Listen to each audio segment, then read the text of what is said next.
చెప్పండి. గురుగారు మా అబ్బాయి గురించి తెలుసుకోవాలని ఉంది. మీ అబ్బాయి గురించి తెలుసుకోవాలి. అవును గురుగారు.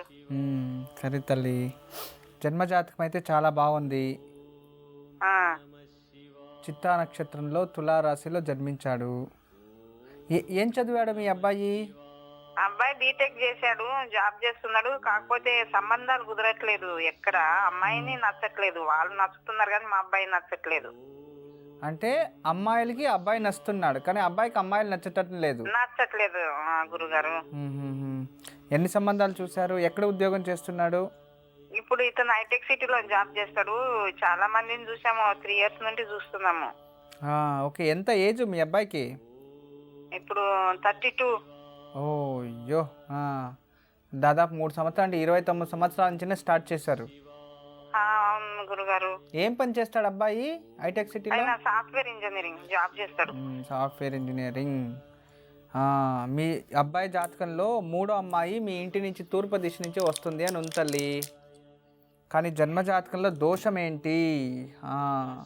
ద్వితీయ స్థానం చూపిస్తుంది. కుటుంబానికి సంబంధించిన ఏదో దోషం చూపిస్తుంది. ఎన్నో అబ్బాయి మీకు? ఇతను చిన్న అబ్బాయి. ముందు అమ్మాయి ఉంది, మ్యారేజ్ అయింది. ఇప్పుడు ఇతను చిన్న అతను. అంటే మగపిల్లల్లో మొదటివాడే? అవునవును. సరే తల్లి, మీకు మీ కులదేవత ఎవరు? అమ్మవారు? నేను నరసింహస్వామి ఉన్నాడు. అమ్మవారు అంటే నేను కొన్ని సంవత్సరాలు సంతోషమాత పూజ చేశాను గురుగారు. అది కాకుండా ఇంకెవరు లేరు. ఎవరో ఉన్నారమ్మా. మరి ఎల్లమ్మ అనుకుంటా. వీళ్ళ మా ఇంటి దేవుడు నరసింహస్వామి కాక ఎల్లమ్మ అనుకుంటా. మీరు వెజిటేరియనా నాన్ వెజిటేరియన్సా? మొన్నటి వరకు అది. ఇప్పుడైతే ఏం తినట్లేదు మేము 10 years నుండి. ఓకే, అంతకు ముందు తినేవారా? అవును గురుగారు. సరే, సంవత్సరానికే లేదా 6 నెలలకు ఎక్కడైనా దేవాలయం దగ్గర బలి ఇవ్వడము, ఏదో పూజ చేయడం అలాంటి అలవాటు ఉండిందా? లేదు గురుగారు, అలాంటివి ఏం లేవు. అలాంటిది ఏదో ఉంది. ఎందుకంటే జాతకంలో చూపిస్తుంది అమ్మవారు శాపము అని ఉంది.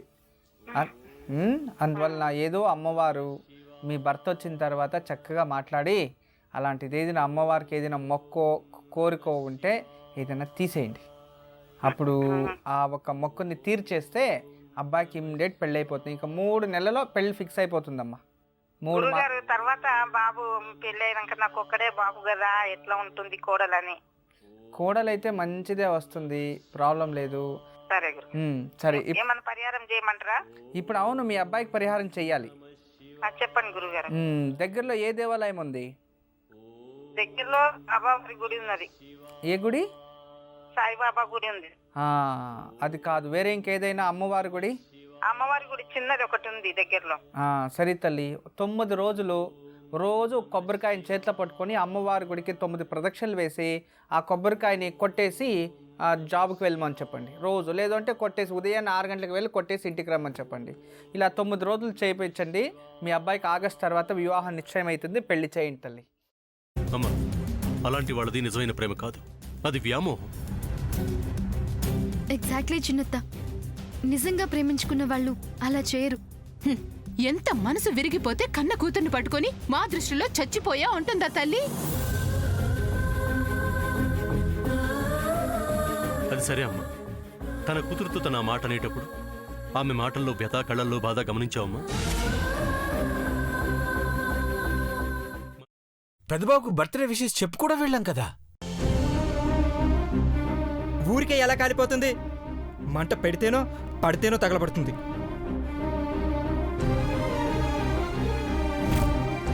కరెక్ట్ చిన్నబాబు, నీకొచ్చినట్టే నాకు డౌట్ వచ్చింది. పార్వతే షర్టును తగలబెట్టిందనుకుంటా.